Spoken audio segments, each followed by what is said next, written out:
What is up, guys? So I've seen a couple of people do these videos now, so I thought it was about time I gave my one, and that's my game of the year for 2013.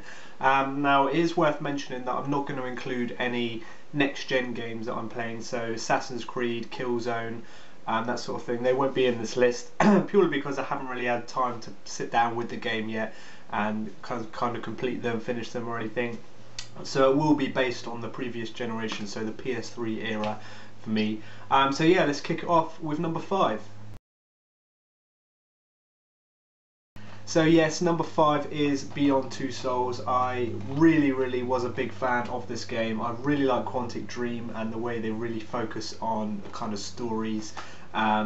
Because let's face it, this is unlike any other game I've played. Even comparing it to Heavy Rain, they still are very different. This was a lot heavier in terms of a plot. Really, there wasn't as much kind of decisions you could make on compared to Heavy Rain. But that's the reason why I liked it, really, because it was something new. And I know a lot of people didn't really like the game because it was too story based and a bit less gameplay. But not every game that I play is, I don't want it to always feel the same, and this is what Beyond Two Souls gave me. It gave me a different feel. I really like the actors in it as well, with Willem Dafoe and Ellen Page. It was really good to have such well-known Hollywood stars in this game. It really did make the game feel a bit more legitimate, and it was overall a great fun game to play, and definitely one that I'm going to be keeping in my collection. So yeah, number 5 was Beyond Two Souls. In at number 4, we've got a 3DS game, and that is Luigi's Mansion 2. I think it's Luigi's Mansion Dark Moon in America. Again, this was an outstanding game. I thought I did my review way back when it was, I think it was released in March, and I really loved the game. I liked it probably more than the first one on the original GameCube. The reason I like this game so much is because it is very rare for me to sit down and play a portable title nowadays. Because I'm so kind of into home consoles like the PS4 and the PS3, and Luigi's Mansion actually had me addicted to my 3DS permanently. I was always on it until I completed it. It was a long game. It took the same great elements from the original Luigi's Mansion that we all knew and loved, like the vacuuming and kind of the slow-paced gameplay walking around the mansions, and it expanded on it, gave us multiple mansions, multiple ghosts, new kind of ways of playing the game, and online multiplayer mode as well. It was a great fun game, and I think if you've got a 3DS, I have to urge you to get this game. It's must have in my opinion. From what I've played, it's 3DS's best game to date, and yeah, definitely one that I'm going to be playing again very soon. So yeah, number 4, sorry, is Luigi's Mansion 2. In at number 3, we've got GTA 5. Now this is probably going to be a lot of sort of websites and everything like that. It's going to be their number 1 game of the year. Of course, it did win at the Spike VGX show a couple of days ago, so the VGAs. It did win Game of the Year, which wasn't a surprise. Now don't get me wrong, I love the game to pieces. That's why it's 3rd in my Game of the Year list. But there are a couple more games that I did like a little bit more, which I'll come on to in a bit. But GTA 5, it was an incredible game. A huge improvement over GTA 4, without a shadow of a doubt. It was back to the kind of glory days, really, with the fun gameplay. Very unique new feature with 3 main characters as opposed to just playing as one character. It worked really well in my opinion. The graphics were awesome on the game. Really fun mission variations, so it wasn't just the same missions like we had in GTA 4, literally get in a car, chase this person, kill them, and that's literally what you do every time. There was a lot more variation in this, more sort of Hollywood style missions, which were really fun to play.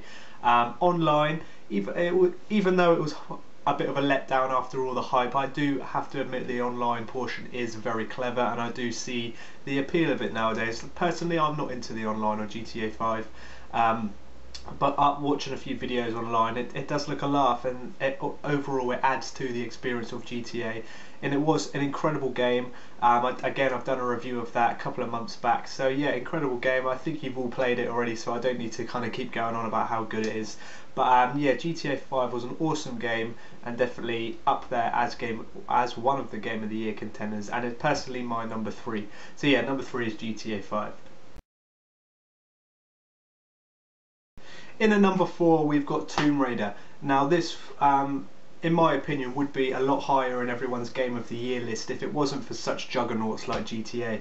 I thought this is very underrated, and I really, really loved the game. It's very popular, and it's proved to be popular because they're re-releasing it on the next-gen titles, a definitive version, I think, which I am intrigued to get. Even though I do own this copy, I would be willing to buy a next-gen version of this to relive this game, because it was really that good.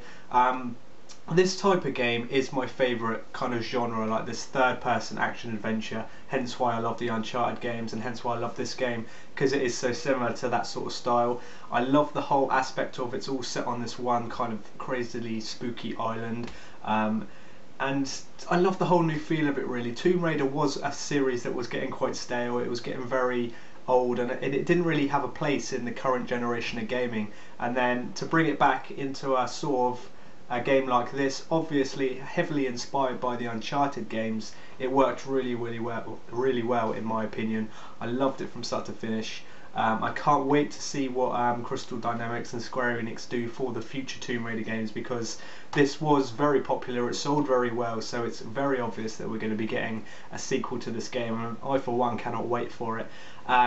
Brilliant game, and what a way to bring the Tomb Raider sort of franchise back into the limelight by doing this very positive reboot of the series. So yeah, definitely guys, check out this Tomb Raider game. If you haven't played it yet and you've got a new Xbox One or a PS4, make sure you look into that definitive version. They are releasing early next year, I do believe it's January, so it's not too long to go, because it's worth it. It's an incredible game. So yeah, my number 2 for Game of the Year is Tomb Raider.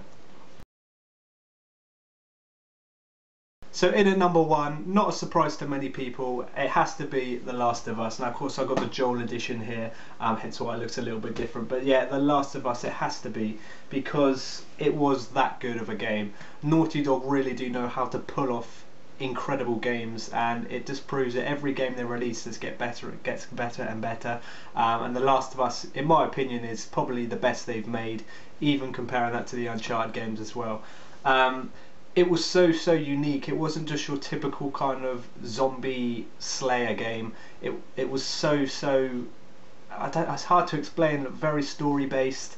The gameplay was very heavy. It was very slow paced and everything. Of course, you had to be very stealthy in the game because of the clickers, and you had to kind of time each movement. You had to throw the bricks and everything to distract the clickers. It was so sort of it sucked you right into the game. Unlike any other game has done that to me before, and it was just incredible. I loved the characters as well. I loved the ending of the game. I loved it all. The online multiplayer was incredible as well. I thought that was very unique. It wasn't just your generic sort of team deathmatch, everyone shoot each other. It played much like the single player, where you had to really take your time, go slowly, and approach it in a much stealthier way than other games. And that's why I love the game, because stealth games, slow paced, story based games, that's my kind of thing. That's the kind of game that I like to play, something that I can really get involved in, really kind of get my mind focused on this game and just enjoy the ride really, and that's what The Last of Us gave us. Of course, with the, like I mentioned, the heavy story based gameplay as well. Joel and Ellie were 2 of the best characters I've seen in any games, period. Obviously much different characters. You've got the big, heavy, sort of rugged, middle-aged Joel, and you've got this kind of young teenage Ellie, who can kind of take her own really. She can take on a lot of enemies, and it really worked well together. The chemistry between the 2 characters was great.